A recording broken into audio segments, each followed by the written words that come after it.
সঙ্গিনী সবচেয়ে ইম্পর্টেন্ট জিনিস আপনাদের পৃথিবীতে, না? একজন উত্তম জীবন সঙ্গিনী খুব গুরুত্বপূর্ণ জিনিস পৃথিবীতে। সে যদি ভালো হয়, নেককার হয়, সৎ হয়, আপনি দুনিয়াতেই জান্নাতে থাকবেন ইনশাআল্লাহ। আর সে যদি বদকার হয়, দুশ্চরিত্র হয় এবং আল্লাহ এবং তার রাসূলের বিরুদ্ধাচরণ করে, আপনার আনুগত্য না করে, আপনি দুনিয়াতেই জাহান্নামের ফ্লেভার পাবেন ইনশাআল্লাহ। সুবহানাল্লাহ। কোন কালিমা দিয়ে তুমি তওবা করলে আমি সন্তুষ্ট হব সেটা আল্লাহ শিখিয়ে দিয়েছেন। এটা কি ভালোবাসার নিদর্শন নয়? এটা একটা ভালোবাসার নিদর্শন যে তিনি আদম আলাইহিস সালামকে ভালোবাসেন, তওবার বাক্যগুলো শিখিয়ে দিয়েছেন। বলেন সুবহানাল্লাহ। এই তওবার বাক্য কোনটা ছিল? রব্বানা যালামনা আনফুসানা ওয়া ইল্লাম তাগফির লানা ওয়া তারহামনা লানাকুনান্না মিনাল খাসিরিন। এই বাক্য আল্লাহ শিখিয়ে দিয়েছেন। সুবহানাল্লাহ। এই বাক্য দিয়ে আদম আলাইহিস সালাম তওবা করলেন, আল্লাহ পাক তওবা কবুল করলেন, কিন্তু সীমা লঙ্ঘন করার কারণে নামিয়ে দিলেন কোথায়? পৃথিবীতে। এবং পৃথিবীতে আদম আলাইহিস সালাম, হাওয়া আলাইহিস সালাম, ইবলিস তাকেও নামিয়ে দেওয়া হয়েছে। এবার পৃথিবীতে আল্লাহ পাক দিলেন একটা হায়াত। কারো 100, কারো 200, কারো 30, কারো 40, কারো 10-20, আল্লাহু আলাম, কারো 2000, 1000, 5000, এমনও হায়াত ছিল। এটা আল্লাহ জানেন ভালো। এই সময়টুকুতে আল্লাহ পাক অফুরন্ত নিয়ামত দিলেন, হায়াত দিলেন, পরিবার দিলেন, রিজিক দিলেন, বাসস্থান দিলেন, এমন প্রতিটা বস্তু যা এই জীবনে, এই দুনিয়ার জীবনে প্রয়োজন, আল্লাহ পাক সব কিছু দিলেন। এগুলো কি ভালোবাসার নিদর্শন নয়? ভালোবাসার নিদর্শন। এবং আল্লাহ পাক একটা দর্শন দিলেন, ফিলোসফি, একটা মূলনীতি। মূলনীতি শোনেন, সূরা বাকারার 38-39 নম্বর আয়াতে আছে। আল্লাহ পাক বলছেন, কুল নাহবিতু মিনহা জামিআ। আমি আল্লাহ বললাম তোমরা নেমে যাও পৃথিবীতে সবাই একসাথে। ফাইম্মা ইয়াতিয়ান্নাকুম মিন্নি হুদান। তোমাদের কাছে আমার পক্ষ থেকে হেদায়েত আসবে। প্রত্যেক যুগে যুগে তোমাদের কাছে আমার পক্ষ থেকে হেদায়েত আসবে, আসমানি কিতাব আসবে, নবী রাসূল আসবেন। ফামান তাবিআ হুদায়া, যারা আমার হেদায়েতকে অনুসরণ করবে, মেনে চলবে, ফালা খাউফুন আলাইহিম ওয়ালা হুম ইয়াহজানুন, তাদের কোনো টেনশন নাই, কোনো দুশ্চিন্তা নাই। যে জান্নাত থেকে এসেছেন সেখানে ফিরে যাবেন ইনশাআল্লাহ। শর্ত কি? আল্লাহর হেদায়েত মেনে চলতে হবে। এটা 38-39 নম্বর আয়াতে আল্লাহ পাক বলছেন, ওয়াল্লাযীনা কাফারু ওয়া কাযযাবু বিআয়াতিনা, কিন্তু যারা কুফরি করবে, অস্বীকার করবে এবং আল্লাহর আয়াতকে মিথ্যা প্রতিপন্ন করবে, ফাউলাইকা আসহাবুন নার, এরাই হচ্ছে জাহান্নামের অধিবাসী। হুম ফিহা খালিদুন, এখানে তারা চিরস্থায়ী হবে। ইবলিসের সাথে। কার সাথে? ইবলিসের সাথে। এই হলো দর্শন। এরপর আপনাকে পাঠিয়ে দেয়া হলো পৃথিবীতে। এখানে আমাদেরকে দেয়া হয়েছে সবকিছু, আমাদের অন্ন, আমাদের বস্ত্র, আমাদের বাসস্থান, আমাদের শিক্ষা, আমাদের চিকিৎসা, এভরি সিঙ্গেল নেসেসারি এলিমেন্টস যা আমাদের প্রয়োজন এই পৃথিবীতে বসবাস করার জন্য আল্লাহ পাক প্রত্যেকটা দিয়েছেন। সুবহানাল্লাহ।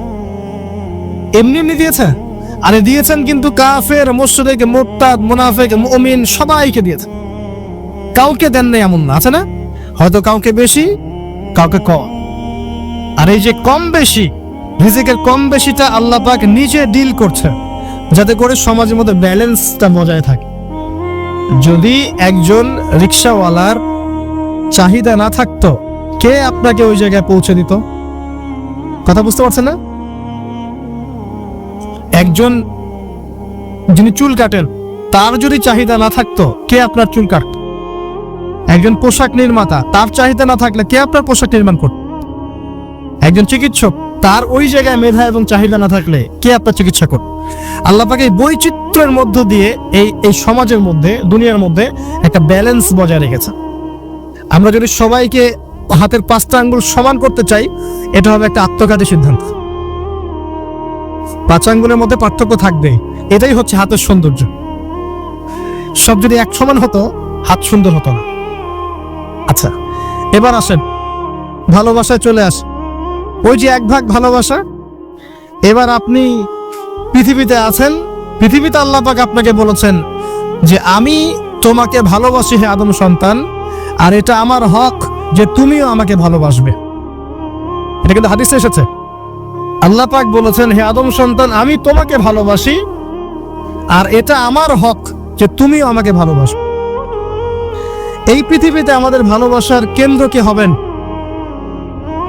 সমস্ত কিছু ভালোবাসার ঊর্ধ্বে কার স্থান হবে?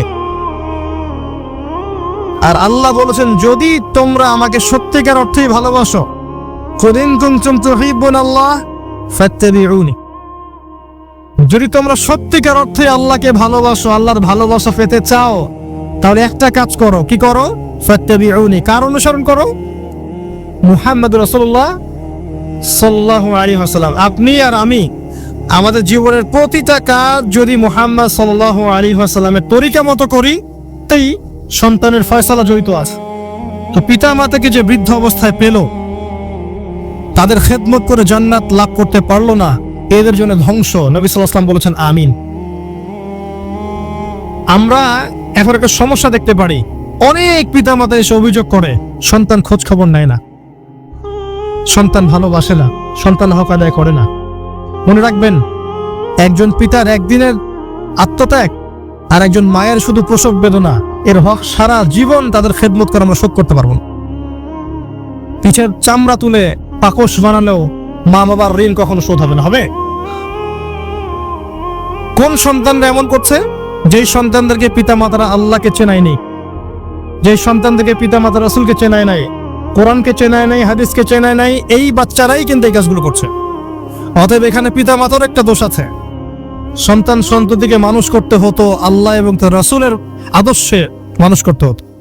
যখন আমরা এই আদর্শে মানুষ না করে পশ্চিম আদর্শে মানুষ করেছি, আপনার পিতা আপনার সন্তান তো আপনার খোঁজ নিবে না, স্বাভাবিক। এখানে উভয় পক্ষেই সমস্যা আছে। আমরা রিকোয়েস্ট করবো পিতা মাতাদেরকে সন্তান সন্ততিদেরকে মানুষ করেন নবী সাল্লাল্লাহু আলাইহি ওয়াসাল্লামের সুন্নাহ মোতাবেক। এবং আমাদের যে জেনারেশন আমরা আছি, যারা যুবক আছি, আমাদের উচিত হবে এটা মনে রাখা যে আমরাও একদিন পিতামাতা হব। আজকে আমরা যা করছি আমাদের পিতামাতার সাথে, কালকে আমাদের সন্তানরাও কিন্তু আমাদের সাথে এটাই করবে, মনে রাখবেন। অতএব পিতামাতার হক আদায় করুন, আল্লাহ এবং তার রাসূলের পরেই আপনার পিতামাতার হক। ওয়া কাদা রাব্বুকা আল্লা তা'বুদু ইল্লা ইয়্যাহু ওয়া বিল ওয়ালিদাইনি ইহসানা ইম্মা ইয়াবলুগান্না ইনদাকা আল-কিবরা আহাদুহুমা আও কিলাহুমা ফালা তাকুল লাহুমা উফফিন ওয়া লা তানহারহুমা ওয়া কুল লাহুমা কাওলান কারীমা واحفظ لهما جناح الذل من الرحمة وقل رب ارحمهما كما ربياني صغيرا। এই দোয়াটা আমরা সবাই বেশি বেশি করব, আল্লাহ পাক তৌফিক দান করুন। এই ভালোবাসা বৈধ নয় কি? এটা বৈধ ভালোবাসা নয়? এই ভালোবাসলে আপনি নেকি পাবেন, আল্লাহ সন্তুষ্টি পাবেন ইনশাআল্লাহ। এবার আসেন সন্তানদেরকে ভালোবাসা, এটা বৈধ নয়? সন্তানদেরকে যদি এই উদ্দেশ্যে ভালোবাসি যে এই সন্তানরা বড় হয়ে আল্লাহর পথের দায়ী হবে, আলেম হবে, দ্বীনের খেদমত করবে, মানুষের কল্যাণ করবে, সুনাগরিক হবে, ভালো মানুষ হবে, এই সন্তান আমার জন্য সদকায়ে জারিয়ার মাধ্যম হবে না? হবে ইনশাআল্লাহ। এই সন্তানকে মানুষ করতে গিয়ে ভালোবাসা বৈধ, এর জন্য আপনি নেকি পাবেন ইনশাআল্লাহ তাআলা। বোনকে ভালোবাসেন না? বোনের ইজ্জত সম্মানের জন্য জীবন দিতে প্রস্তুত হন না? এটা ভালোবাসা বৈধ নয় কি? বৈধ। মেয়েকে ভালোবাসেন না? মেয়ের ভালোবাসার জন্য মেয়ে একটা কিছু চেয়েছে, আপনার সামর্থ্য না থাকলেও বেতনের টাকা জমিয়ে হলেও তাকে দেন না? এটা ভালোবাসা বৈধ নয়? নবী সাল্লাল্লাহু আলাইহি ওয়াসাল্লাম তার মেয়ে ফাতিমা রাদিয়াল্লাহু আনহাকে ভালোবাসতেন না? কলিজার টুকরা ছিলেন না? তিনি তার স্ত্রীদেরকে ভালোবাসতেন না? স্ত্রীর সাথে স্ত্রীর কোলে মাথা রেখে কোরআন তেলাওয়াত করতেন যখন স্ত্রী হায়েজ অবস্থায় আছে। স্ত্রীর সাথে দৌড় প্রতিযোগিতা করেছেন, স্ত্রীর সাথে চাঁদ দেখেছেন, যেখানে স্ত্রী কামড় দিয়েছে ওই গোষ্ঠের টুকরা সেখানে তিনি কামড় দিয়েছেন। নবী করিম সাল্লাল্লাহু আলাইহি ওয়াসাল্লাম স্ত্রীদেরকে ভালোবাসেন নাই? এটাও সুন্নাহ, এটার জন্য নেকি পাবেন। সন্তানদেরকে ভালোবাসলে নেকি পাবেন। কোরআনে এবং হাদিসে অনেক দলিল আছে। কিন্তু ওই যে নূহ আলাইহিস সালামের কথা মনে আছে? তার সন্তান যে কাফের অবস্থায় ডুবে মরল, মনে আছে? তারপরেও আল্লাহর কাছে দোয়া করছেন, আল্লাহ আমার পরিবারটাকে মাফ করে দাও। আল্লাহ পাক ধমক দিয়ে বলছেন, লাইসা মিন আহলিক, সে তোমার পরিবারের কেউ না। আম কুনতুম শুহাদা ইয হাদারা ইয়াকুব আল মাউত, ইয়াকুব আলাইহিস সালামের কথা মনে আছে? যখন তিনি মারা যাচ্ছেন, তিনি বলছেন সন্তানদেরকে ডেকে, মা তা'বুদুনা মিন বা'দি, আমার পরে কার ইবাদত করবে তোমরা? সন্তানকে ভালোবাসার নিদর্শন নয় এগুলা? লোকমান হাকিম তার সন্তানকে বোঝাচ্ছেন, ইয়া বুনাইয়া লা তুশরিক বিল্লাহ, শিরিক করো না, শিরিক সবচেয়ে বড় জুলুম, নামাজ কায়েম করো, সৎ কাজের আদেশ করো, অসৎ কাজে নিষেধ করো। সন্তানকে ভালোবাসা নয়? ইউসুফ আলাইহিস সালামের পিতা সন্তানকে ভালোবাসতেন না? আমরা তো সূরা ইউসুফকে মনে করি ইউসুফ জুলাইখার গল্প, তাই না? এটা ইউসুফ আর জুলাইখার প্রেম কাহিনী নয়। সূরা ইউসুফ তার আইন, যে টাকা পয়সার প্রতি ভালোবাসা শয়তান ঢুকিয়েছে। আরো ঢুকিয়েছে শয়তান মাদকের প্রতি ভালোবাসা, মাদকের প্রতি আসক্তি, ভালো লাগে মাদক খেতে, একটা ভালোবাসা কাজ করে। ঢুকিয়েছে মিউজিকের প্রতি ভালোবাসা, হারাম মিউজিকের প্রতি ভালোবাসা, ভালো লাগে, মন নাকি শান্ত হয়। আর সবচেয়ে ডেঞ্জারাস যেটা ঢুকিয়েছে সেটা হচ্ছে এমন মেয়ের প্রতি আসক্তি, এমন নারীর প্রতি আসক্তি যে আসক্তিটা আল্লাহ পাক হালাল করেন নাই, অর্থাৎ গায়রে মাহরাম মেয়ের প্রতি আসক্তি। এটা এক নাম্বার কারণ আল্লাহ পাক সূরা আলে ইমরানে বলেছেন যুয়িনা লিন-নাস হুব্বুশ শাহওয়াতি মিনান নিসা, যে কয়টা বিষয়ের প্রতি মানুষের আসক্তি থাকে তার প্রথমটা হচ্ছে নিসা বা মহিলা, পরে অন্যান্য টাকা পয়সা, ধন দৌলত, সোনা চাঁদি এগুলো পরে। আর এটাকে শয়তান সবচেয়ে বড় অস্ত্র হিসেবে ইউজ করেছে। মনে করে দেখেন, যত বড় বড় সম্প্রদায় ছিল এদের প্রধান প্রধান ফিতনাগুলো ছিল নারী কেন্দ্রিক। এমনকি নবীজি বলেছেন বনু ইসরাইলের মধ্যে প্রথম ফিতনা হয়েছে কি কেন্দ্রিক? নারী কেন্দ্রিক। আর আমি আমার উম্মতের মধ্যে নারীর চেয়ে বড় কোনো ভয়ঙ্কর ফিতনা ছেড়ে যাচ্ছি না। শয়তান এই কয়েকটা ফিতনা, আপনার দুনিয়ার আসক্তি, টাকা পয়সা, ভোগ বিলাস, বাড়ি গাড়ি, ব্যাংক ব্যালেন্স, স্ট্যাটাস, ক্ষমতার ভালোবাসা, আপনার মাদকের ভালোবাসা, গান বাজনার প্রতি ভালোবাসা, অশ্লীলতা, বেহায়াপনা, জেনা আর হারাম রিলেশনশিপ, এগুলোর প্রতি শয়তান আসক্তি সৃষ্টি করেছে। এটা হচ্ছে ভালোবাসা নয়, এটা হচ্ছে পাশবিক প্রবৃত্তিগত একটা দাসত্ব। আমার কথা কি বোঝা যায়? ল্যাঙ্গুয়েজ একটু ডিফিকাল্ট মনে হয়। এটা কিন্তু বৈধ ভালোবাসা নয়, যে ভালোবাসলে আপনি নেকি পাচ্ছেন। দুনিয়ার প্রতি আসক্তি থাকলে নেকি পাবেন, পিতা মাতাকে ভালোবাসলে নেকি পাবেন। টাকা পয়সা, ব্যাংক ব্যালেন্স, বাড়ি গাড়ির প্রতি আসক্তি, মোহ থাকলে নেকি পাবেন, ফিতনায় পড়ে যাবেন। কিন্তু আপনি সন্তানকে ভালোবাসলে নেকি পাবেন। একটা হারাম মেয়েকে ভালোবাসলে নেকি পাবেন, আপনি স্ত্রীকে ভালোবাসলে নেকি পাবেন। স্ত্রীর মুখে ভাত তুলে দিলে নেকি পাবেন, স্ত্রীর মুখে খাবার তুলে দিলে নেকি পাবেন, তার দিকে তাকালে আপনি নেকি পাবেন, তাকে আদর করলে নেকি পাবেন, তার সাথে অন্তরঙ্গ সময় কাটালে আপনি নেকি পাবেন। আপনি মাদক, এই যে গান বাজনা, পর্নোগ্রাফি, মানে ক্ষমতার দাপট, এই বিষয়গুলোকে ভালোবাসলে নাকি পাবেন, নাকি মায়ের সেবা করলে নাকি পাবেন? বৈধ ভালোবাসা, অবৈধ আসক্তি। এখন এই অবৈধ আসক্তিগুলোর মধ্যে একটা হচ্ছে হারাম মেয়েদের প্রতি ভালোবাসা, যেটা এখন এই মুসলিম সমাজের মহামারী বলা যায়। অন্য পয়েন্টসগুলো আজকে আমি বলার সময় পাচ্ছি না, এগুলো নিয়ে অনেকদিন বলেওছি, ইনশাল্লাহ আগামীতে বলবো। দুনিয়া, মাদক, অন্যান্য বিষয়গুলো পরে টাচ করবো ইনশাল্লাহ। আজকে যে বিষয়টা নিয়ে কথা বলার বেশি দরকার, যেহেতু আগামীতে একটা সময় আসছে যখন এই বিষয়টাকে নিয়ে মানুষ বেশি পাপে লিপ্ত হবে, এই জন্য বলছি। এটা হচ্ছে হারাম ভালোবাসা, আল্লাহ পাক বৈধ করেননি। এমনকি কথা বলার সময় আল্লাহ পাক বলেছেন একজন গায়রে মাহরাম মেয়ে যেন পর্দার আড়াল থেকে কথা বলে, কিছু চাইতে হলে যেন পর্দার আড়াল থেকে চায় এবং গলার ভয়েসটা যেন কর্কশ হয়। আল্লাহর লিমিটেশন গুলো দেখেন আর বাস্তবতা দেখেন। আল্লাহ পাকের লিমিটেশন হচ্ছে এরকম যে একজন মেয়ে যে আমার স্ত্রী নয়, তার সাথে আপনি ফোনে কথা বলতে পারবেন না, প্রেমালাপ করতে পারবেন না, আপনি তার দিকে কামনার দৃষ্টিতে তাকাতে পারবেন না, আপনি তাকে স্পর্শ করতে পারবেন না, তার সাথে নির্জনে কোথাও সময় কাটাতে পারবেন না। আল্লাহর বাইন্ডিংস গুলো দেখেন। একজন নারীর সাথে ফোনে কথা বললেই কিন্তু সেক্সুয়াল সম্পর্ক হয় না, হয়। একজন গায়রে মাহরাম মেয়ের সাথে যদি আপনি বসে কফি খান তাহলে কিন্তু যৌন সম্পর্ক স্থাপিত হয়নি, এখন হয়। তারপরেও আল্লাহ রাব্বুল আলামিন বলছেন ওয়ালা তাকরাবুজ জিনা, এটার নাম আল্লাহ দিয়েছেন জিনা, আর বলছেন করো না এমনটা নয়, বরং ধার কাছেও যেও না। মানে একটা সীমা রেখা দেয়া আছে, একটা মাঠ, এর চারপাশে একটা বাউন্ডারি দেয়া আছে, বাউন্ডারি পর্যন্ত। আল্লাহ বলছেন মাঠে ঢুকো না, এমনটা বলছেন না। আল্লাহ বলছেন মাঠের বাউন্ডারির কাছেও যেও না। কথা বুঝতে পারছেন? ফল খেও না, না ওয়ালা তাকরাবা হাদিহি শাজারা, এই গাছটার কাছেও যেও না। মিলাতে পারছি? আমি বুঝতে পারছি? আদম এবং হাওয়া আলাইহিস সালাম এই গাছের উলামায়ে কেরাম এই হাদিসের অথেন্টিসিটির ব্যাপারে একমত। এটা সম্পূর্ণ অথেন্টিক একটা হাদিস। নবী করিম সাল্লাল্লাহু আলাইহি ওয়াসাল্লাম বলছেন যে নিশ্চয়ই আমি কিয়ামতের মাঠে সবার আগে হাউজে কাউসারে চলে যাব। খুব গৌর করে শোনেন, নিশ্চয়ই আমি মুহাম্মদ সাল্লাল্লাহু আলাইহি ওয়াসাল্লাম কিয়ামতের মাঠে সবার আগে হাউজে কাউসারে চলে যাব, সবার আগে। এবং সেখানে পান পাত্র সাজানো থাকবে, মানে পান পাত্র যেখানে আমরা পান করব, এই পাত্রগুলোর সংখ্যা হবে আকাশের তারার চেয়েও বেশি, সুবহানাল্লাহ। এবং সেই হাউজে কাউসারের পানি হবে দুধের চেয়ে বেশি সাদা, মধুর চাইতেও বেশি মিষ্টি। যে ব্যক্তি একবার সেখান থেকে পান করতে পারবে কোনোদিনও সে আর পিপাসার্ত হবে না। আমি বলে দেই, কিয়ামতের মাঠ মানে 50,000 বছরের সমান দিন। কিয়ামতের মাঠ মানে 50,000 বছরের সমান দিন। এই লম্বা সময়ে সে পিপাসার্ত হবে না ইনশাআল্লাহ।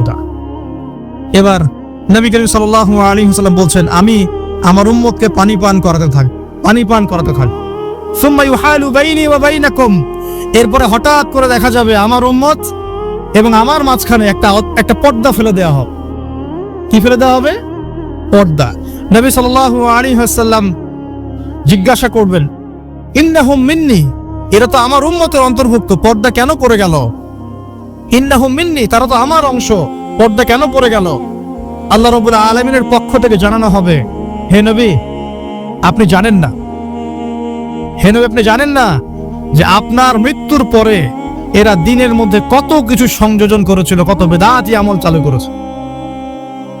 ইন্নাকা লা তাদরি মা আহদাসা বা'দাক, হাদিসের শব্দটা এমন, ইন্নাকা লা তাদরি মা আহদাসা বা'দাক, আপনি জানেন না আপনার মৃত্যুর পর আপনি দ্বীনের দায়িত্ব পালন করে পৃথিবী থেকে বিদায় নেওয়ার পরে আপনার দ্বীন ইসলামের মধ্যে এরা কত নতুন নতুন বিদআত চালু করেছে, আপনি তা জানতেন না। এ কারণে তাদের সাথে আপনার এখন কোনো সম্পর্ক নাই, আপনি তাদেরকে পানি পান করাতে পারবেন না। এবার নবী সাল্লাল্লাহু আলাইহি ওয়াসাল্লাম কি বলবেন সেটাও শোনেন। এবার আমাদের প্রিয় নবী মুহাম্মদ রাসূলুল্লাহ সাল্লাল্লাহু আলাইহি ওয়াসাল্লাম, যার হাতে আমরা পানপাত্র পেতে চাই, যার সুপারিশ পেতে চাই, যার ইশকের দাবি আমরা করি, তিনি বলবেন, সুহকান সুহকান, তোমরা দূর হও, এখান থেকে দূর হয়ে যাও। লাম সুহকান সুহকান লিমান গায়্যারা বা'দি, দূর হয়ে যাও হতভাগার দল, যারা আমার পরে ইসলামকে বিবর্তিত করেছে, পরিবর্তিত করেছে। এইভাবে তাড়িয়ে দিবেন কে? নবী সাল্লাল্লাহু আলাইহি ওয়াসাল্লাম। খুব গৌর থাকতে হবে। আমাদের সামনে আল্লাহ রাব্বুল আলামিন একজন ব্যক্তিকে রোল মডেল করেছেন, তার নাম মুহাম্মদুর রাসূলুল্লাহ সাল্লাল্লাহু আলাইহি ওয়াসাল্লাম। যে কাজ যখন যেভাবে যে পদ্ধতিতে নবী সাল্লাল্লাহু আলাইহি ওয়াসাল্লাম করেছেন, হুবহু সেভাবে করার নাম হচ্ছে সুন্নাত। যখনই তার বিপরীতে কিছু চালু করতে যাবেন, এটার নাম হয়ে যাবে কি? বেদাত। সংখ্যার ক্ষেত্রে বেদাত হতে পারে, যেমন নবী সাল্লাল্লাহু আলাইহি ওয়াসাল্লাম বলেছেন 5 ওয়াক্ত নামাজ ফরজ। কত ওয়াক্ত? এখন আমি যদি মনে করি 5 ওয়াক্ত নামাজ তো একটা ভালো কাজ, তো 5 ওয়াক্তর জায়গায় আমি 6 ওয়াক্ত পড়বো, এটা টাটকা বেদাতি। কথা কি বুঝতে পারছেন?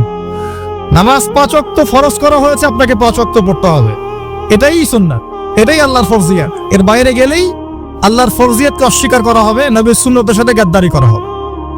ফজরের নামাজ 2 রাকাত ফরজ। ফরজ নামাজ কত রাকাত? 2 রাকাত। কেউ যদি মনে করে যে নামাজ তো ভালো কাজ যদি আমি 2 এর জায়গায় 3 রাকাত পড়ি, কি সমস্যা? কি সমস্যা?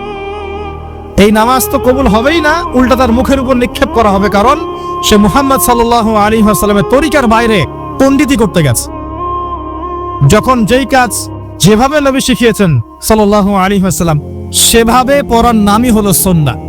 এর বাইরে চলে গেলেই আমল তো কবুল হবেই না, উল্টা হাউজে কাউসারের পানিও জুটবে না ইনশাআল্লাহ। মনে করেন আপনাকে হজ করতে আমাকে বলা হয়েছে, হজ করতে আপনাকে আমাকে কোথায়? আরাফার মাঠে। আর আমরা যদি এখানে একটা হজের মাঠ তৈরি করি, কি করে? এর একটা কাবা তৈরি করলাম, তাওয়াফের সিস্টেম করলাম, বললাম যে আজকে থেকে এখানেই হজ হবে, তো হজ তো হবেই না, উল্টা স্থানের বেদাত হবে, পদ্ধতির বেদাত হবে। প্রত্যেকটা কাজে স্থানের ক্ষেত্রে বেদাত হতে পারে, যে স্থানে যে কাজ করতে বলা হচ্ছে সেখানে সেভাবে করতে হবে। সংখ্যার বেদাত হতে পারে, নবীজি সংখ্যা ফিক্স করে দিয়েছেন, আপনি বাড়াতে পারবেন না, দিয়েছেন যেটা সেভাবেই। 5 ওয়াক্ত মানে 5 ওয়াক্ত, 2 রাকাত মানে 2 রাকাত, 4 রাকাত এশার নামাজ 4 রাকাত, আপনি কমাতেও পারবেন না, বাড়াতেও পারবেন। এটাই মুহাম্মদুর রাসূলুল্লাহ সাল্লাল্লাহু আলাইহি ওয়াসাল্লাম। ঘুমানোর সময় নবী সাল্লাল্লাহু আলাইহি ওয়াসাল্লাম একটা দোয়া শিক্ষা দিয়েছেন, আল্লাহুম্মা বিইসমিকা আমুতু ওয়া আহইয়া। এই দোয়া বাথরুমে যাওয়ার আগে পড়া যাবে না, বেদাত হয়ে যাবে। এটা সময়ের বেদাত, স্থানের বেদাত হয়, পদ্ধতির বেদাত হয়, সংখ্যার বেদাত হয়, সময়ের বেদাত হয়। আমি বুঝতে পারছি? যাদের নিজেদের কবরের চিন্তার ফিকির নাই, এরা মানুষের পিছনে লেগে থাকে বেশি। যাদের নিজের কবরের ফিকির আছে, এরা কখনো গায়ে পড়ে কারোর পিছনে লাগতে যায় না। নিজের কবরের ফিকিরই তো বাঁচি না। নিজের কবরের ফিকির করা শুরু করেন, দেখবেন রাতের ঘুম হারাম হয়ে গেছে। হারাম হবে না?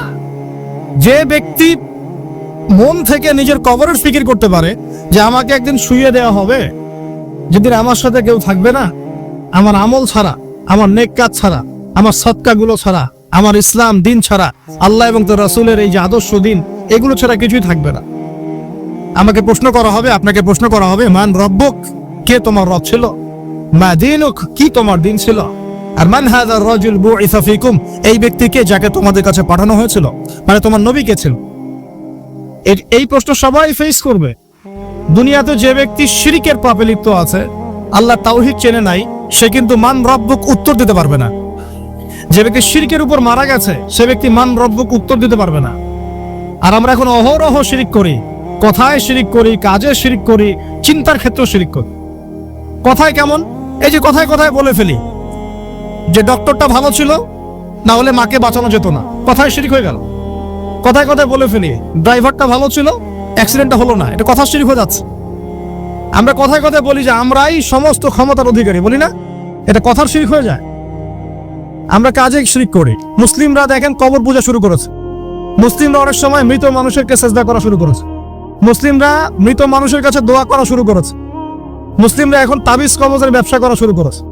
এই যে দেখেন হাত দেখে ভাগ্য গণনা করছে না? কবিরাজ হাত দেখে ভাগ্য গণনা করছে, টিয়া পাখি দেখে ভাগ্য গণনা করছে। পেপারটা হাতে নেবেন, দেখবেন সিংহ রাশি দিনটা কেমন যাবে। বিশ্বাস করলে শিরক হয়ে যাবে। কেউ যদি কোন জ্যোতিষীর কাছে গিয়ে বলে যে আমার ভবিষ্যৎটা দেখে দেন, সে বিশ্বাস করে না, এমনি বলে। এমনি বলার সাথে সাথেই তার 40 দিনের নামাজ বাতিল। আর যদি তার বলা কথায় বিশ্বাস করে, তাহলে সে যেন কোরআন অস্বীকারী কাফের হয়ে যাবে। স্পষ্ট হাদিস। এরকম চিন্তাতেও শিরক হচ্ছে। অনেকে চিন্তা করছি বিগ ব্যাং থেকে মহাবিশ্ব সৃষ্টি হয়েছে। এটা বলছি না আমরা স্কুল কলেজ ইউনিভার্সিটিতে পড়ছি, তো আমরা পড়াচ্ছি এগুলো। মহাবিশ্বের সৃষ্টি হয়েছে বিগ ব্যাং থেকে, স্রষ্টা নাই এখানে। তারপরে অনেকে মনে করছি আল্লাহ একজন না 3 জন, নাউজুবিল্লাহ। এটা কয়েকদিন আগে বলে আসলেন মুসলিম কান্ট্রিতে, যেখানে আমাদেরকে কেউ ফোর্স করেনি, কিন্তু আমাদেরকে কেউ ফোর্স করে নাই, আমরা নিজেরাই বলেছি মেরি ক্রিসমাস, বলেছি না?